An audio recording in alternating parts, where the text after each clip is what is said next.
Hey, Anthony Alabi. See, I made sure I want to get the name right before I get it. Thank you, even though you Nailed just it. told me 2 seconds before I started recording.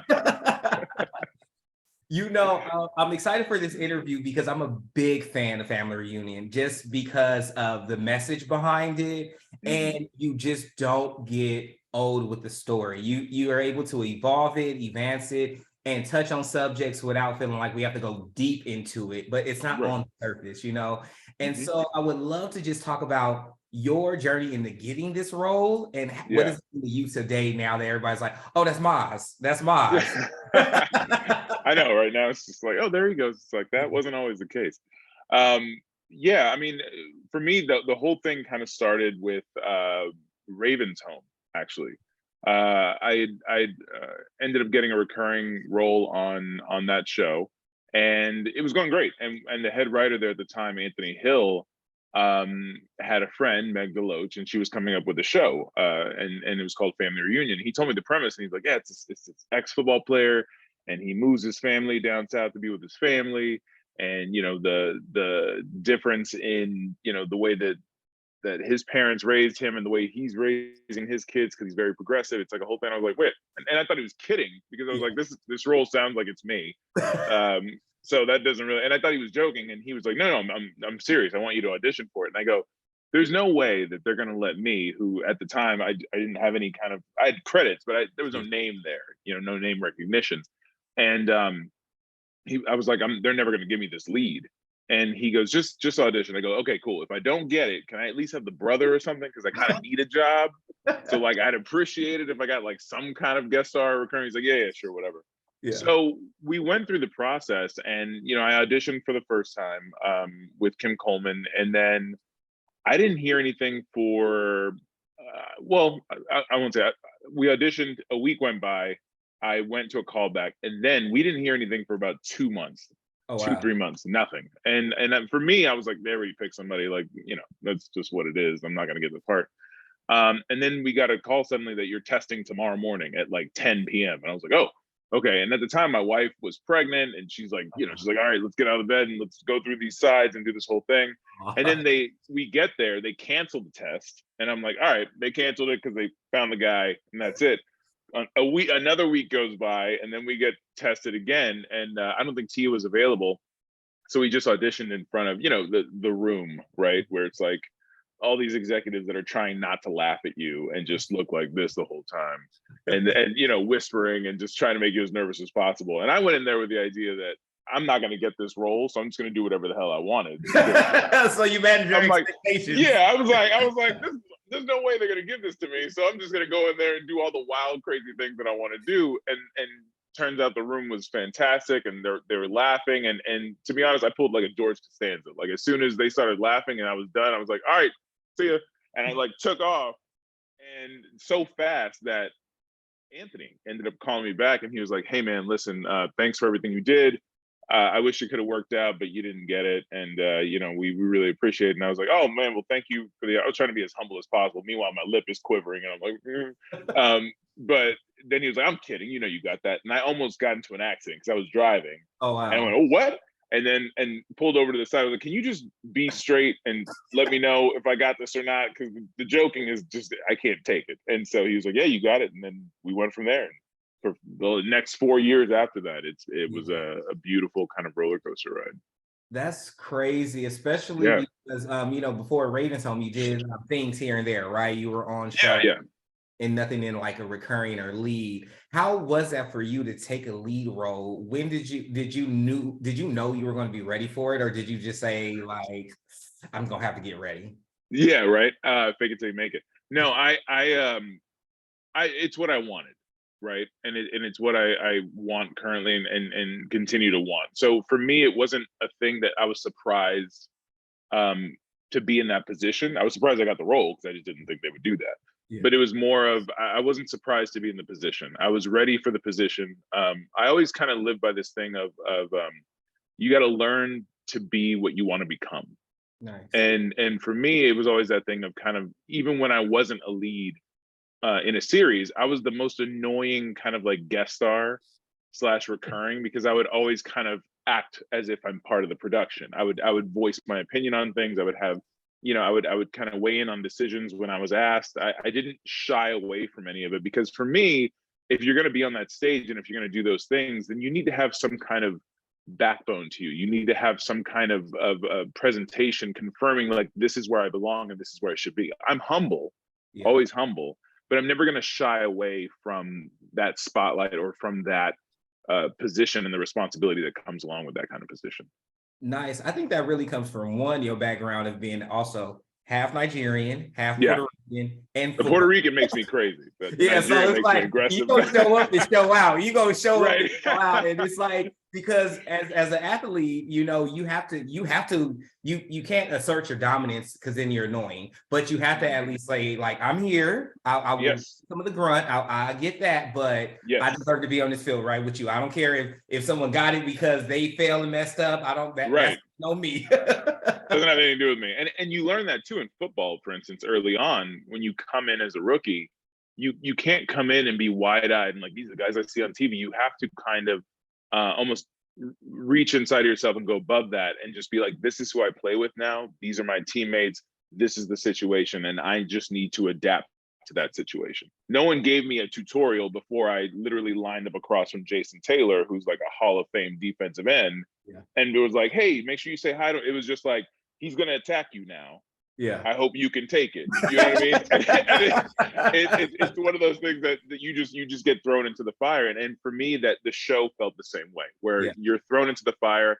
I looked up, I was third on the call sheet. I'm like, okay, good. This is amazing. You don't have the pressure of being number one on the call sheet, but you're top three. So you have a responsibility to maintain kind of the level that you want to see. And for me, I naturally, I want to be a producer and have a production company one day. And so for me, that was a big practice. I used Family Reunion as my practice of like, oh, that's how I want to run my production. Oh, that's something I wouldn't do. Oh, this is something that is pretty cool. Oh, what if we did this? And I think those are the things that I really took away from the show. Nice. I love that. It sounds like you're always just a student of life. You know how people say student of something? You just seem like you're a student of life. Whatever you're in, if I took you to Starbucks and you were behind the counter, you're going to try to learn how the espresso machine works. How do we grind them? Who did I play? I played with a buddy of mine yesterday, and he was like, what'd you do? And he was like, what'd you do with your day yesterday? And I go, well, the kids are at school.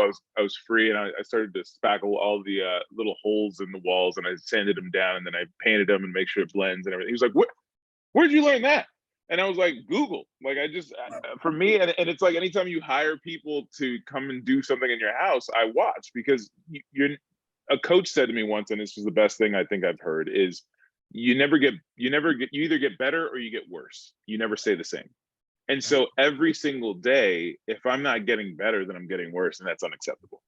And so for me, every single day, no matter what it is, if I get better at, cleaning up the house, or more efficient at, cutting my hair, or like, shaving, or doing things with my kids, or even activities, or doing anything, in my relationship, you constantly have to try and get better. And I was the same way on Family Reunion. I would review the tape. I'm not one of those actors that's like, oh, I don't watch myself.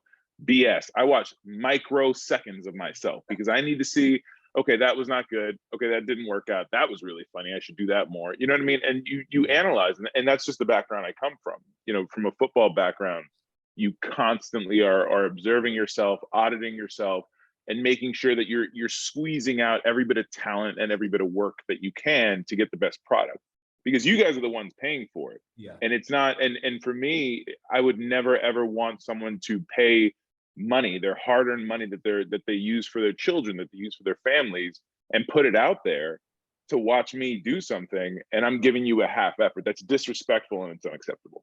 And that's just kind of, that's just how I operate. That's just my mindset going into those things. No, I love it. I love it. I tell a lot of friends when they're starting businesses and different things, I tell them the same thing. I'm like, if your heart's not in it, don't do it. Just because a customer buys something from you once, if you're not going to be around 2 days from now, 2 months from now, a year from now, if you don't plan to weather the storm, don't do it. Just because, one, I say, especially as Black people, we got to make sure we 100%. 110%. That's just the world we live in. And then two, it's just, you just don't want to waste people's time, so you don't want to waste time, and you don't want to be that stereotype. My parents being foreigners, they always put me in these schools where I was basically the only Black kid, right? And what happens when you're in that situation is everyone has their this is the 80s. So everyone has their stereotypical view of like, and I'm a bigger guy. So it's like, oh, and he's a jock.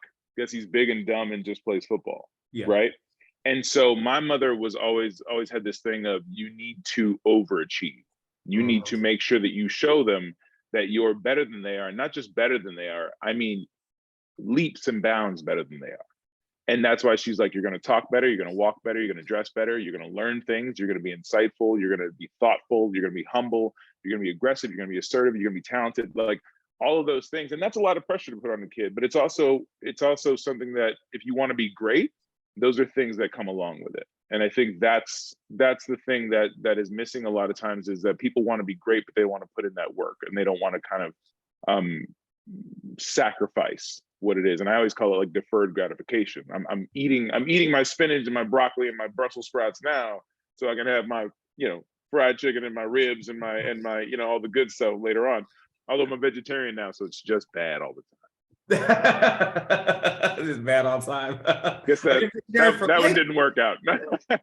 Are you just a vegetarian for the whole time? Are you like full vegetarian? Full vegetarian. Yeah. I mean, we say, for the people that are like waiting to throw the penalty flag, like we do eat fish every now and then because I love sushi, but it's one of those things that, yeah, right. They would have came real quick. Oh my God, I'd never say vegan, never. They're like, look at your shirt, sir. It's made. I'm like, all right, relax. I don't want to be that cold. Yeah, no thanks. I like leather boots like anyone else. But that's funny. But yeah, that's what it is. So it's like you just try to kind of get better every day. Nice. I love that. That sports really, helps out. Just, I think the culture, your upbringing, it's very great to see that, because a lot of times people don't realize we have the nature versus nurture type of thing, where it's like, it's both for you, and even touching on sports, being a former football player, right? Yeah. A lot of times when, I've interviewed, and it's so funny because it's like half and half. Some kind of like just stumbled into it. It was just opportunity. They said, hey, I fell in love with it. And then others like, actually, I loved it first, but I knew that sports was going to be a way that I was going to at least catapult my career, and I was going to use the vehicle later. Which one was that for you? It was a bit of a combo of both. I'm a weird one in that way, where sports for me was something that, I mean, since I was born, I was just a big kid. I was like 22 inches long. I was like 10 pounds, and I grew up in Texas, and my dad's Nigerian. Like, football was religion. Like, it was just, there was no doubt. Everybody was like, oh, little Dallas Cowboy, like football was going to happen. And so I always tell people I loved football. I loved football because I was good at it. I was built for it. I did it. I wasn't in love with football. It wasn't something that got me super excited and I was ready to do. I liked it because it's like, oh, I'm good at it and it's fun to play, and I'm competitive. So that sparked that part. But it wasn't something that I knew I wanted to do day in and day out for, Tom Brady amount of years, where it's like that long, you know what I mean? I was like, I want to be able to get vested. I want to have a good, solid career, but I don't want to make it everything. I knew I was never going to play 12 years, all of that. And I always wanted to use it as a good start. I can get my retirement taken care of. I can have, some kind of financial stability coming out as, under 30 years old. So for me, that was the whole thing. When I got here and I left football and I got here to be an actor, I was the opposite. I didn't say anything about football. And they would ask, they're like, do you play football? I was like, no. They're like, well, what a waste. I'm like, I know, right? Water polo. Like, I would lie my ass off, because it was one of those things that when they see that you're a football player, you're immediately categorized. Not that didn't happen anyway, because big black guy, they're like bodyguard, thug, whatever, they always throw that out. But immediately they see you as, oh, you're just another athlete trying to get attention. Yeah. And this is another way for you to get attention, to have everybody look at you and stare at you. So I never mentioned an athlete or football player, because they wouldn't take my acting seriously. They would just say, okay, you want cameos, like you just want to be. And I'm like, no, that's not what I wanted. And that's why I started from the bottom. My first 2 jobs, I was an extra on 2 car commercials. Like, I think one for Mercedes and like one for Jeep or something. And I was the most annoying extra you could ever have on set. I was like, what's a DP? What's Video Village? what does grip mean? What is that? What is this? What is it? And just going all over the place because I wanted to learn. I was just wanting to know what the industry was and learn all of the kind of like the norms and everything that's going on. So football was never a thing that I used to kind of like catapult myself ahead of people because I knew that would be temporary. I knew that it may help me today, but it would hurt me tomorrow, you know? And so that's why I stayed away from it. No, I love that. And I love that you did that because it also showed that there's still that stereotype. It didn't matter what you did. You were damned if you do, you're damned if you don't, just because of 100%. stature. And but also I really love, because I was not an athlete type of person. Like, you know, even when I was little, they used to tell my mom, like, get them in football. I asked them a question. I said, does it hurt when they hit you? They said, you got pads. I said, you know what? I'm kind of okay on that. I appreciate not the question I asked. That's not the question I asked. They're like, you have pads. I said, you know, it sounds still like you feel it. They're like, right. It just depends on who hit me. I said, you know what? You're but that's why people ask me all the time, is your son going to play football? I'm like, unequivocally, no. No, absolutely not. Nope. There are many better ways to make your money. Like, nope. Right. Every time I see I'm like, Hove did that, so you wouldn't have to go through that. Exactly. You're welcome. You're welcome. Enjoy the toys. I love that. But I love that it's like you're on and off the field. It doesn't matter, because if you go on any team, like, you know, like we were talking about earlier, you still have to start from the bottom. You know, it's just that hunger. It's that also that, you know, having two parents that are immigrants, you know what I mean? I think it's just you know, I'm kind of romanticizing your story for you. I think it's just it's beautiful, because it's like, you know, when you look at that hard work that they instilled, but then you also look at the discipline in sports, it's like, you know, a perfect marriage. So you come in saying, I don't care if I was popping bottles on the field with people in Miami, I'm in LA and I'm going to be the best security guard extra with no speaking lines, and I'm going to give you a facial expression when the camera hits me. I'm gonna know. Right. Well, and I think this face is so expressive. I can't even, like, I try to tone it down. It just looks like I have Botox or something. It doesn't work. But more so, my mother is the big kind of catalyst for all that, because I think with her, she never got to see me play in the NFL, but I know that growing up, she always said, just because you're good in one thing doesn't mean you're good in all things. And I think that's a mistake that a lot of people make, is they go, oh, well, I was a professional basketball player, I'm going to be a professional, you know, this now. And not saying you shouldn't try. Obviously, if it's your passion, go for it. But the assumption is where that's a mistake, where you assume because I was good in this one thing, of course I'd be good at acting. That's not the case. That's disrespectful to the art and to the work of people that have spent their entire lives doing that. You know what I mean? So I think that's the big thing. And then my father, obviously, learning that for him, and it should be on like our family crest, it's work solves everything. And my dad's philosophy was, I don't care how talented you are, or if you're better looking than me, or if you're perfect for something, I can outwork you, and I will outwork you. Because no matter what happens, there's no way that you're going to get to work before I do, and there's no way that you're going to leave before I do. And that's the way it was on Family Reunion. You can ask anybody. I was there probably at 6:30, 7 o'clock in the morning every morning, and our call time was like 8:30, 9 o'clock.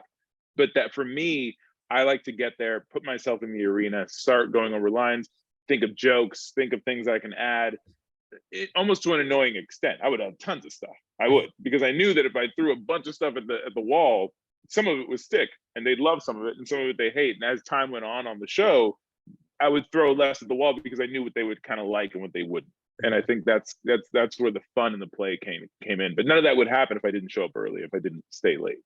Nice. You know, it's so funny. When I was in high school, and this Chi, she worked in like the administration. She's Nigerian. That's like I introduced, and we had a lot of Nigerians, and I'm from LA, and so it's all the time jollof rice and everything. But it was funny because every year, every year, it would be like, you know, graduation, everybody get their class rings, and she would look and she said, "This is so stupid." I said, "Why?" She said, "Because most of them aren't even going to go to college, and most aren't going to become doctors." I said, "But it's their celebration." She said, "No, you celebrate the real accomplishment. This is on your road." She said, "So no, my kids will not be coming here with rings unless it's a ring that they got their doctorate, and now she's a psychiatrist." That's it.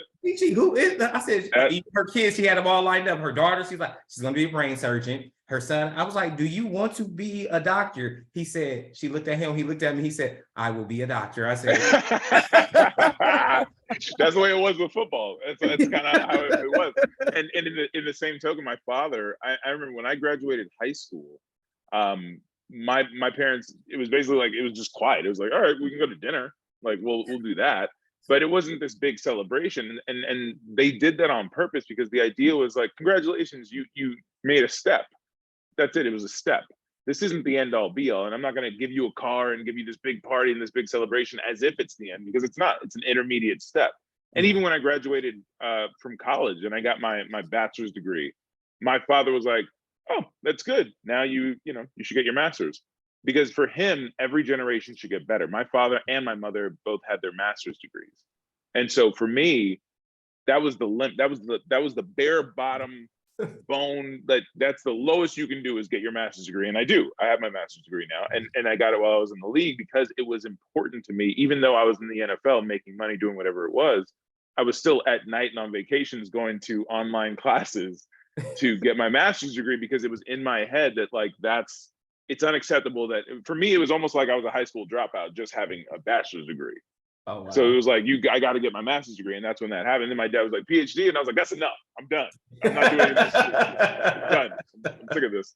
Talk about me if you guys want to. I'm okay. I'm like, I'm not teaching anybody. I'm not a professor. I'm not doing this. I love this. I like to be conscious of our time. And I would love to know, how do you, as a father and as a husband, how do you balance it all, especially now with like, the schedule of, when it's almost like you're on season with the show, you're off season. So it's like your life really hasn't changed. It seems like you just switched another, like, it's like you went from BMW to a Mercedes. It's still in the luxury line, but right. Just a little different.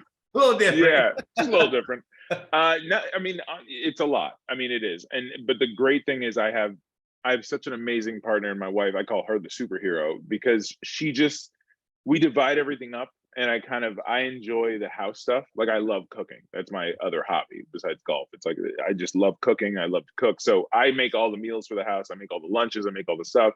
I do all the maintenance in the house and do all the kind of like cleaning up and everything else, because I'm OCD and I just need everything sparkling at all times, or I just lose my shit. It's ridiculous. I'm like, why are there toys? And then she's like, because our kids are 4 and 5 and they have toys. And I'm like, sure. And she handles all the school stuff. But I think the part that I think I'll appreciate more than anything when I look back on this was, I do love that I was able to work and pursue my dream and do all those great and fantastic things that are fun, but I was still able to be here with my kids. My kids are going to remember that daddy was home all the time. Yeah. And for them, that's what they're going to think, like I was always home. And it's like, no, I worked a lot. And my wife always says, she's like, when you work, everything goes to shit. And it's like, I know, it's just like the house is a mess. Like everything goes because I'm busy. Yeah. But I do enjoy these times at home. Now, like any other actor, you enjoy the time at home, but like, after a few months, you're like, all right, we can get another series going now. Like, I mean, what's going on? Like, we need to work. I'm ready. So I think that's kind of what keeps me sane, and what kind of keeps the ball rolling is just kind of throwing myself into whatever situation I'm in. So right now I'm at home, so I'm kind of filling that home kind of thing until that itch comes back, and then it's like, all right, I gotta get back on set. Nice. I love it. So you're just really present, whichever situation, and you're just present, you're fully there, and that's it. I think that's the key to I don't want to say happiness, but it's the key to not being miserable all the time. You know what I mean? Or being just unfulfilled all the time. I think being in the moment is the biggest thing, and it takes a lot of patience. It does, because if I had my way, I would never stop working. I get into arguments with my wife about vacationing because I would always work. Like I look at somebody like The Rock or like Kevin Hart, and I'm like, yeah, that. I want to make 6 movies at one time, be on 3 TV shows, have a podcast, have a voiceover role. I mean, like I would work 24/7 to the point where it's like it would be a major problem if I had to use the bathroom. Like I'm that guy. I want to do all that. But there has to be a balance there, or else you're just going to end up kind of miserable, because you're not, where one goes up, the other, your family life and everything else goes by the wayside, and that's not good. And you can't do this all the time, because then you can't really support your family. So it has to be kind of this, and I think we've done well over the past several years of having me work supporting the family, doing everything that needs to be done, and then being able to be home and support the family in that way while my wife's, Pilates business is going. So it's like, it's a give and take, but it's a fun kind of balancing act that we do until the kids get old enough, and I'm gonna make them do all this shit. So it's like, then they're picking up the toys. I'm like, you gonna pick up your own toys, you can pick up all your stuff. No. Brush your own teeth. No. I love it. Well, look, we're out of time. We're done. This has been great. I've enjoyed myself. I hope you enjoyed yourself too. Oh man, it's always a blast. Thank you so much for the interview. I really appreciate it. It's a lot of fun.